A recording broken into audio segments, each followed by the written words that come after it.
Do you find yourself overthinking too much? Do you find yourself worrying too much about the wrong things? Do you think to yourself sometimes that you're just thinking way too much about what other people might think about you? Do you ever get overly anxious in high pressure situations? Do you ever wonder if being an introvert is a bad thing or something that you need to change? If you fit in any of these categories, then I will tell you, my new book, The Calm Effect, was written just for you. What's up, everybody? My name is Terrence, aka the Introvert Leader, and welcome to the Introvert Experience. Today is a very special day. I am super excited. Today is the launch of my new book, The Calm Effect: 5 Keys for Introverts to Succeed Without Stress and Lead with Poise. And so, just in a really good mood today. This episode is going to be a lot of fun. A lot goes into making a book. I think that a lot goes into any piece of work, any piece of art or literature that just goes from someone's head and goes out into the world. It can be a little nerve-wracking. I'm not going to lie. I'm a little nervous today. I was nervous when I released my first book, Quiet Voice, Fearless Leader. It's a very similar feeling. Although I have found, I'll say, a lot more confidence as a writer, you never quite get over the nervousness that you feel when you put a work into the world. So I definitely feel that, but at the same time, I know this is meant to help a lot of people. And so I'm just excited to hear the feedback, to hear what people have to say, and go from there. So what I wanted to do on today's episode is just talk a little bit about the book. And I think it's important that people don't just get books to get books, right? I'm very big about results. I'm very big on action. And I believe this book is really going to help some people. And so that's why I wrote it. And I want to get into a little bit about what the Calm Effect is, what inspired it, and just some background on the book. So the first thing that I'll say, and I start the book talking about this, is a lot of people in my life have told me that they feel like I'm calm, and they ask me questions like, Terrence, how are you so calm? How are you able to be so calm? And for a long time, I didn't really get it. I didn't really understand where it came from. I just thought that was just me. That was just my natural demeanor. That was my natural way of being. And I began to start searching into myself. I started to do a lot of self-discovery. And I started to learn that there were some things about me and some things about being an introvert that I believe naturally led me to a place of calm. And that place of calm became a true strength for me. And so with Quiet Voice, Fearless Leader, a lot of book number 1 in the Introvert Leader series, by the way, Quiet Voice, Fearless Leader, a lot of that book, I would say the theme was your introversion is your superpower. So with that book, it was really about debunking a lot of the myths around introversion and empowering introverts to realize that they could lead, and they could lead extremely well. With the Calm Effect, we're now going into the importance and the power of intentional calmness, okay? So I just want to read really quick the book description, and just going to go through this. So the description or synopsis goes as follows. A calm leader is the most powerful person in the room. In corporate and business environments, extroversion is often associated with success. People seen as highly expressive, dominant, and sociable seem to always get ahead. For introverts, this dynamic can be discouraging and might make them feel like the best way to accomplish their goals is to transform into something they're not, an extrovert. This false belief can lead to stress, overthinking, and feelings of imposter syndrome. But there is a better way. In The Calm Effect, the second book in the Introvert Leader series and highly anticipated follow-up to Quiet Voice, Fearless Leader, we explored the power of intentional calmness in leadership. Throughout this book are several examples, including critical historical moments, that prove the strength and effectiveness of individuals with a calm demeanor. Each chapter has a new key for you to discover. When you begin to practice all 5 keys, you will start to experience yourself shifting away from stress and worry to operating with calm and poise. Lean into your strengths as an introvert, lean into calmness, and watch your life change forever. So The calm effect is one of these things that I feel like a lot of introverts naturally possess. I will say that one question that becomes an obvious question I think that comes to mind is, are all introverts just naturally calm? And what I will say is yes and no. And I did a lot more research, I would say, for this book than I did for my first book. And I didn't necessarily find much research that backed the notion that all introverts are just naturally calm people. The reality is that there are some of us that suffer from anxiety. Some of us might tend to worry a lot. Some of us, due to our overthinking, can get into a space where we're just thinking too much about situations, or we're thinking about the wrong thing, or we're making up scenarios. There are a lot of these things that can happen sometimes within the introvert, and they can happen within extroverts as well, by the way. So it's not so much that all introverts are just automatically calm, because that may not be the case. The other thing that can happen is that sometimes on the outside, I know speaking for myself, that I may appear like I'm calm, but internally my mind is going in a million different directions, and people would just never have any idea because outwardly I might appear very calm, right? At the same time, though, there are some natural abilities and natural strengths that introverts tend to have that really help to implement something such as the calm effect. And one of those things is our ability to think deeply. We're just naturally deep thinkers. A lot of times for an introvert, it's rare that we're just going to fire off the first thought that comes in our head during a discussion. Oftentimes, we're going to think first. We're going to be a little calmer. We're going to think things through a little further. And these are some of the things that we go into in the book. That particular thing in chapter 2, which is all about patience. So, really quick breakdown of the chapters. There's 5 keys, and the first key is poise. The second key is patience. The third key is observation. The fourth key is connection, and the fifth is relaxation.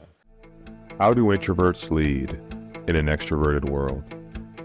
A world where the loudest voices and the most social people seem to thrive. Well, there's a secret that any introvert can turn into a superpower.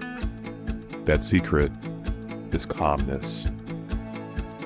To learn how to transform your leadership as an introvert, download the Calm Effect today.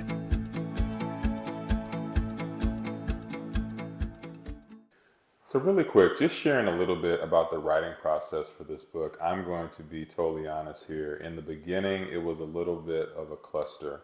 I was all over the place. When I first started writing this book, I think what happens sometimes, and call it the sophomore jinx or call it whatever, people will talk about a artist that comes out with their first album, right? And their first album is amazing and everyone loves it and it gets nominated for Grammys and all this kind of stuff. And after that happens, there's this expectation, high expectation for the follow-up album, right? And so now that artist begins to get in their head and they're trying to make everything perfect and they're trying to, just make sure everything is amazing. And the second album doesn't do as well, right?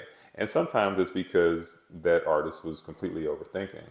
And I'm going to be honest, and not saying like my first book was nominated for any, huge awards or anything like that. It has done very well. But I had high expectations, and I think I put a lot of pressure on myself when I started writing The Calm Effect. I really did. I was overthinking things. I was thinking way too much. I was thinking about what people were going to say, what kind of reviews were they going to leave, were they going to like this chapter and not like the other chapter, were they going to read it all the way through. There were all of these thoughts. And so if you're out there and you're a fellow introvert like me that overthinks things, I want you to know you are not alone. I literally did the same thing. And it delayed me finishing the book. It did. So I did try something a little different this time. I tried to speak into my phone and basically do notes. And so when I would be in my car and I'd be driving around, I would be just speaking things that came to my mind, and I wanted to take that and make that into chapters. There are some authors that are able to do that very well. So as opposed to sitting in front of a computer, they're able to just speak different ideas into their phone, and then those ideas become a book. Well, for me, that didn't work. It just didn't work. Maybe I'm old school. There's just something about sitting down with my thoughts and getting them out that works better for me. So when I was doing that, what I ended up with was just a huge mess. I mean, I would drive around for an hour or so, and I would just be talking in my phone, and then I would try to put all of my notes and everything. I would copy them over onto my computer, and I would be looking at them and trying to sift through things. It just for me didn't work. And so eventually, I just had to get to a space of sitting down and really thinking through what I wanted you all to get from the book. And when I got to that space, and I also got some amazing feedback from some ARC readers.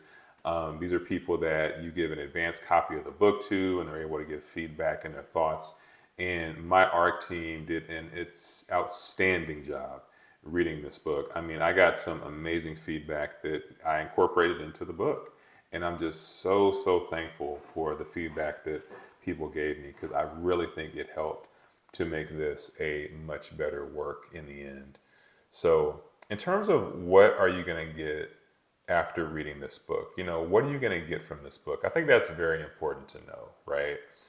I don't want anybody to just pick up this book just to get a copy. I want you to pick it up and it have a transformation and have an impact for you.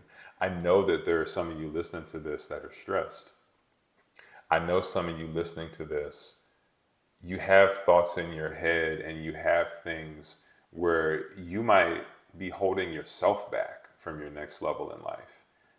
You really might, and you might not even realize you're doing it, but it's because there are certain thoughts in your head, certain things, and your mind is not in a place of calmness. Your mind is thinking all of these thoughts that are keeping you back. And with the calm effect, I want to help you to get through those hurdles and through those humps and to really get into a place of calmness. And so the first thing that we go through in the book is discussing poise. So poise is, I would say, a state of being where you really begin to function on logic and reason. You begin to function on logic and reason. And when you do that, a lot of the stress and a lot of the things that we encounter day to day in our professional lives and in our personal lives, when we walk with a sense of poise, it changes the energy around us and it changes the energy that we have internally. And so the very first chapter, and every chapter is broken into 4 different parts, and it gets into the specifics of developing an unwavering poise. It's something that I really feel is important and will truly help when you read through that chapter and take notes and really begin to understand, what does it mean to have poise? What does it mean to walk in that? And what's the power that comes with it? The second chapter, we talk about patience. So something that I believe introverts do very well and can be leveraged as a strength, an absolute strength. And a lot of people do not know how to exercise and have patience. And so we get into the specifics of how to not just be more patient and but how to actually leverage it to your advantage in different situations. The third chapter is about observation. And again, going to some natural introvert strengths, I believe that observation is something that many introverts do very well without even realizing it. So we get into the specific things that you can observe and the things that you should observe when you're in different situations as a leader. These are things like noticing body language, noticing someone's tone, noticing someone's intentions, and being able to pick up on those, whether good or bad. There's so many things we can observe that are constantly going on around us, right? The fourth thing is connection. We talk about how to make connections with people. And this is something where when people think about introverts and they think about our ability to connect, they might just assume, oh, well, introverts don't really talk to people. Introverts, they don't make connections with people. Well, that's absolutely not true. In fact, because of our naturally calm nature in many cases and the fact that we are able to actively listen, it makes us a lot better at connecting with people. So being able to be calm and listen and take in what somebody is saying and have conversations and really connect with people is very important and very key. And so we get into that as well. And then lastly is relaxation. So the importance of recharging. The importance of recharging. I feel like it's kind of become a buzzword that I hear a lot of introverts use, and I hear a lot on social media is people talking about recharging. But what does that mean? And why is that important? Why is that specifically important for introverts? And do we have a routine in place to do it? Do we have a way that we practice our relaxation to make sure it's going to actually happen? I mean, these are some of the things we talk about in the last chapter of the book. So I am super excited for this. I really think that you will enjoy it. I really think that after reading the book, you'll have a certain sense of calm with anything you might be going through. I mean, we go through so many things in this life. There's so many things that happen. And if you're not going through something right now, there's probably something on the way coming. And so I really wanted to write this book to help people to get in a good headspace with all of the crazy things going on in the world and all the things that there are to worry about. There's a certain calmness that you can walk with, a certain poise, and a certain just natural relaxation you can approach life with that can really change your life for the better. So I truly hope that the calm effect will help you. I hope you will find it enjoyable. And by the way, the third book in the Introvert Leader series will be called The Fire Effect. And so there's a yin and yang to this. The calm effect is speaking to intentional calmness, where the fire effect is going to be talking about building our assertiveness and building our authority in leadership as well. So there's really two sides to this thing. And it is not that introverts are not as assertive, because that's just not true. And it's not that all introverts are naturally all calm either. And that's why I wanted to connect these two things together, because I think when we begin to get all sides of that together, then we really put ourselves in a different space. So the calm effect is available today. It is available. So to get your copy, just go to terrencelee.com and you can get your copy in either paperback or ebook right now. And by the way, when you go to my website, you will be able to get a 10% discount on either the paperback or the ebook. Anything on my store, you will get that discount as a first-time buyer. All right, so go ahead and head on over there, terrencelee.com. And so I'm just so excited to hear what you all are going to say about this one and to hear who it's able to help. All right, so I appreciate you all. I appreciate the support as always. And remember, there's only one you and there's only one life. So make it count. God bless.